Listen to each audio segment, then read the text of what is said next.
Et maintenant, on va parler du NASH. Et on va en parler avec vous, docteur Dominique Lannes. Vous êtes gastro-entérologue, hépatologue. Vous avez écrit un livre, NASH, la maladie de la malbouffe, aux éditions Flammarion.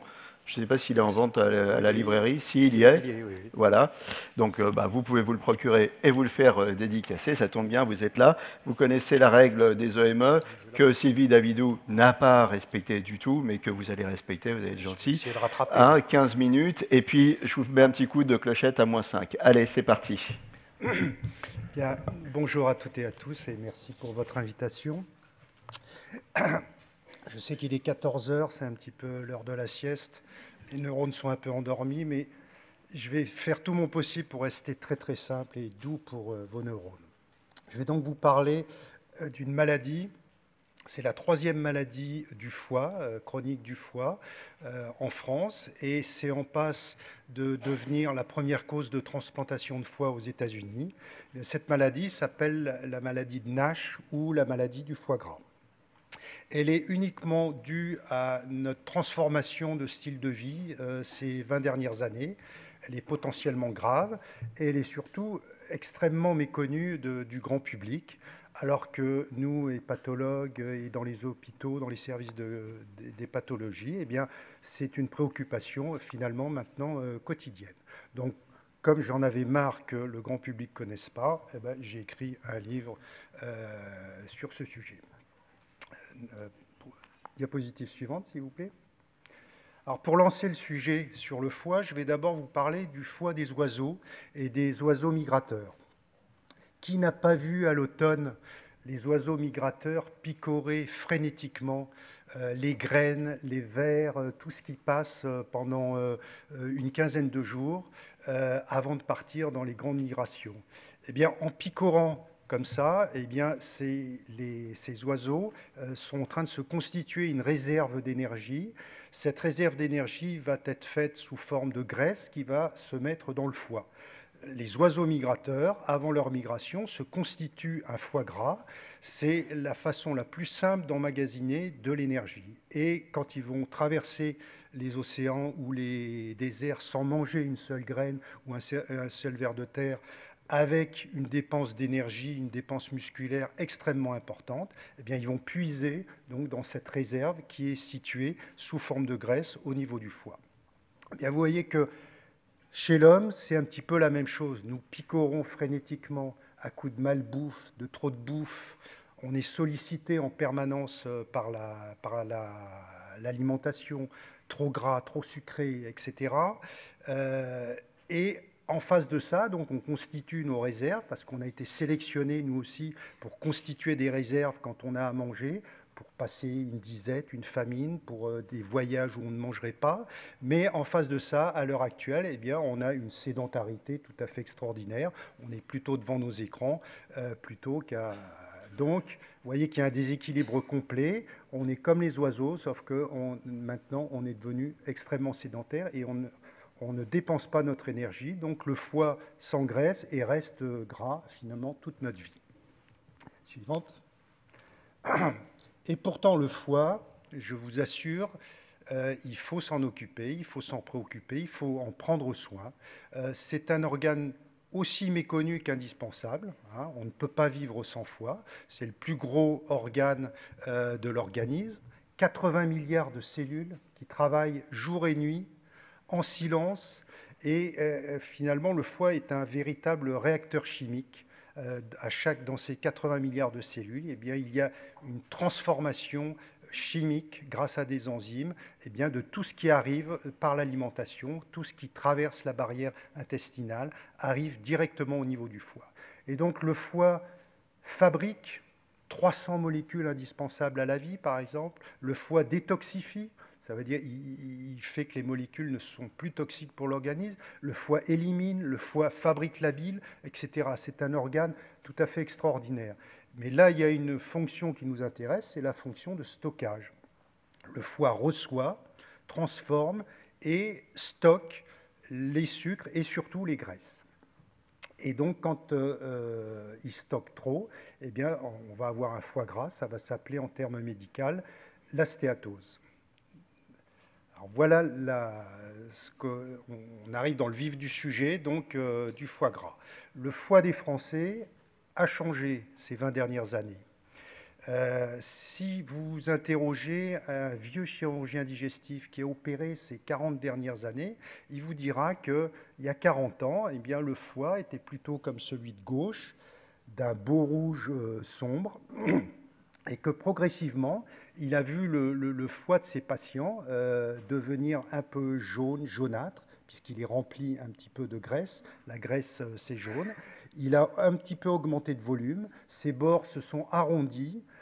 Bref, on a de plus en plus, le chirurgien a de plus en plus affaire à des foie gras. Et donc, ce foie gras, vous allez me dire, mais est-ce que c'est grave, docteur, pour la santé? Est-ce qu'on ne peut pas vivre très bien avec un foie gras? Eh bien, finalement, c'est pas très bon. Pourquoi? Parce que le foie gras est d'abord un facteur de risque cardiovasculaire. Hein. Il y a plus d'accidents vasculaires cérébraux, il y a plus d'infarctus, par exemple, chez les gens qui ont un foie gras. Ensuite, le foie gras, eh bien, on est dans une ambiance où il y a trop de cholestérol, trop de triglycérides dans le sang et où il peut y avoir trop de sucre. Donc, on est dans une ambiance de diabète et de dyslipidémie. Et tout ça, c'est pas bon pour la santé. C'est un gros facteur de risque cardiovasculaire.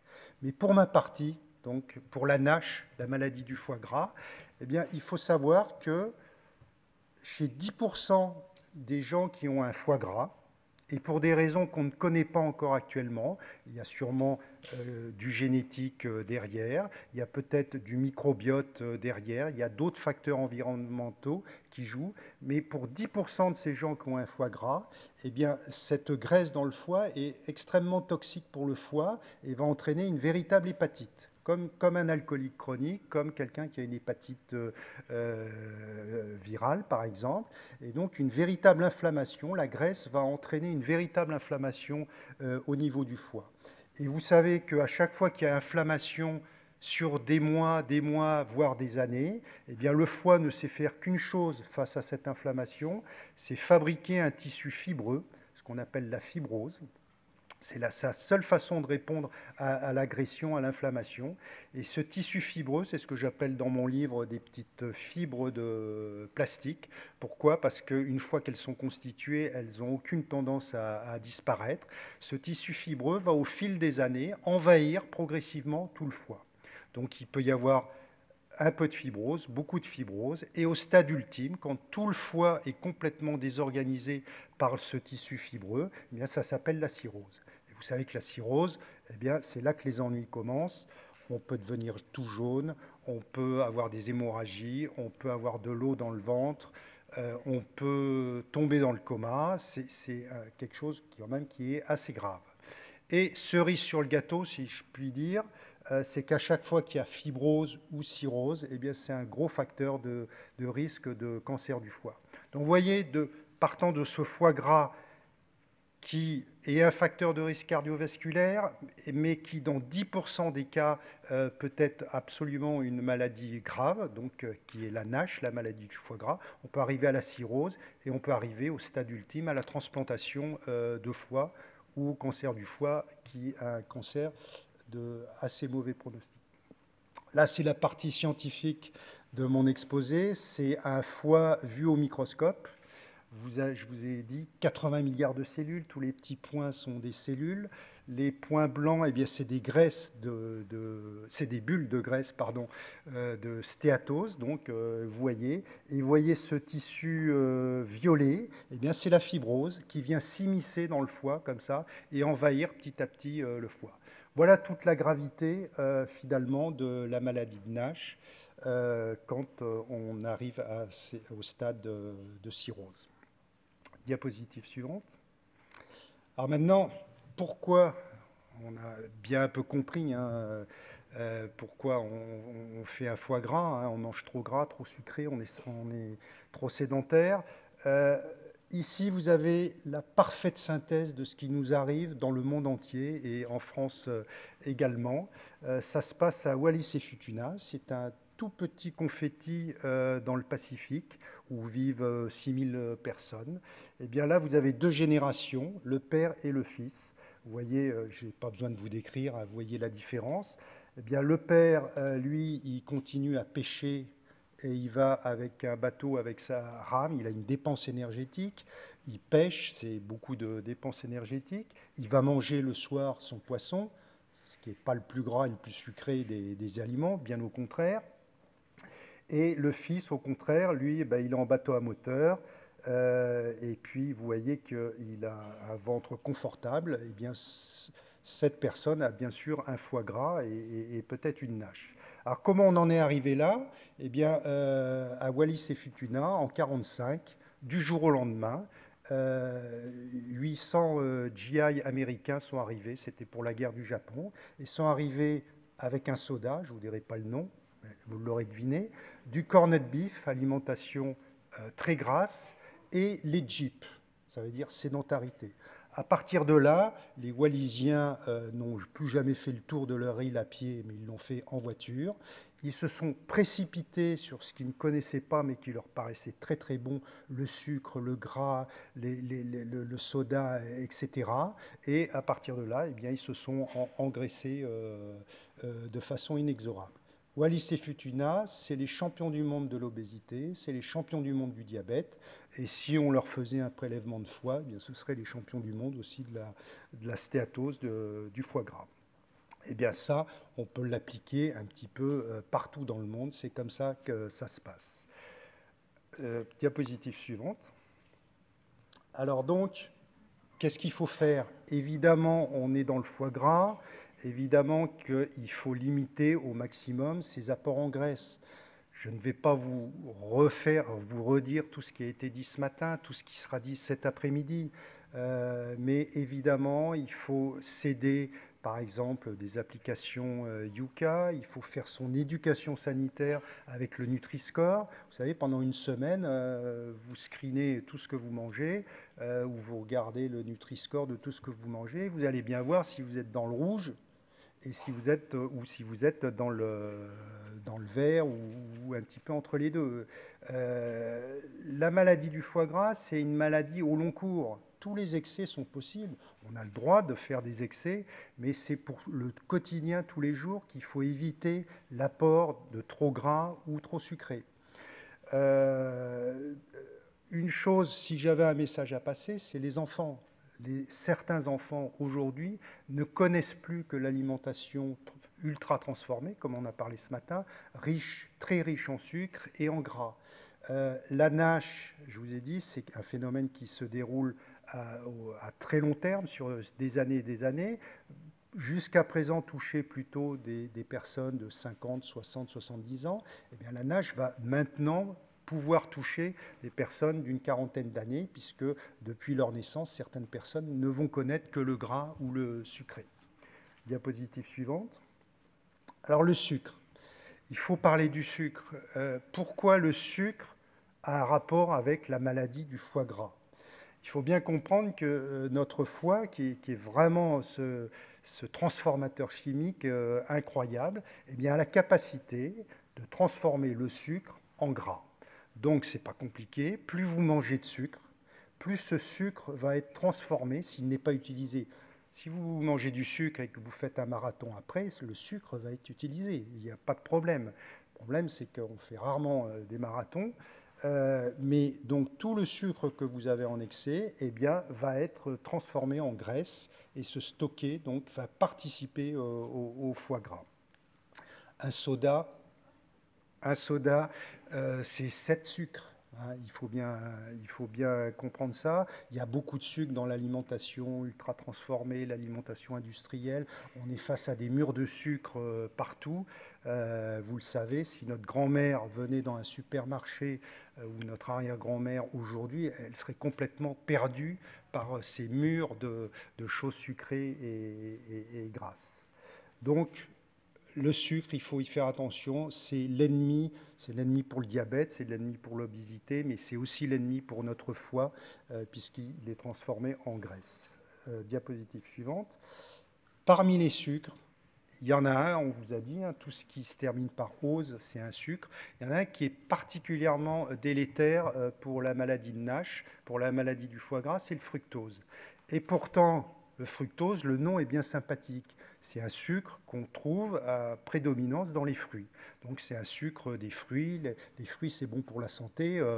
Jusqu'à là, tout va bien. Sauf que maintenant, ça nous vient des États-Unis, qui se sont mis à faire des concentrés, des sirops de sucre extrêmement concentrés à base de maïs. Et le maïs, c'est comme ça qu'on engraisse les oies hein, pour faire du foie gras. Le maïs est très riche en fructose. Et donc, ils sont arrivés à faire des sirops très concentrés, essentiellement à base de fructose. Et ils en mettent absolument partout dans toute l'alimentation, dans tout ce qu'on mange aux États-Unis et bientôt ce qu'on va manger en Europe, sans doute, eh bien, il y a du sirop de fructose fait à base de maïs. Et ce fructose est un sucre un peu particulier, il va essentiellement rester dans le foie et il va fortement participer à l'augmentation des réserves en graisse du foie. Et donc, on l'accuse maintenant de plus en plus eh bien, d'être un des promoteurs importants de la maladie de Nash, de la stéatose. Donc, vous voyez, ça nous vient parce que c'est aux États-Unis hein, qu'est apparue cette maladie en premier.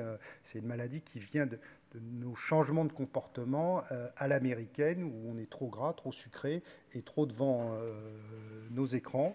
Eh bien, le fructose, il faut y faire particulièrement attention. Diapositive suivante, s'il y en a une, je crois que...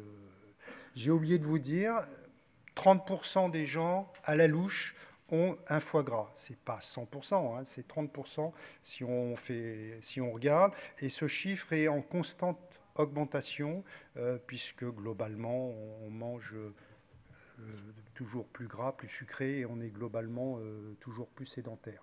Il y a des pays où c'est bien pire. Le Maghreb, l'Amérique du Nord et l'Asie, bien maintenant. Voilà, ben, j'en ai terminé. Eh bien, c'est parfait. La dernière, c'était on se bouge. Ah oui, alors bien voilà. sûr, on se bouge. Il faut lutter contre la sédentarité. Il faut faire notre révolution dans son assiette. Il faut changer de vie si on sent qu'on est parti sur la mauvaise pente.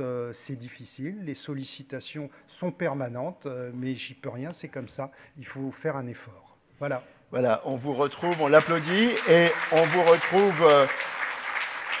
On vous retrouve pour les régimes passés au crible et vous répondrez aux questions. Voilà, prenez votre jus de pomme, votre jus de poire du Vexin.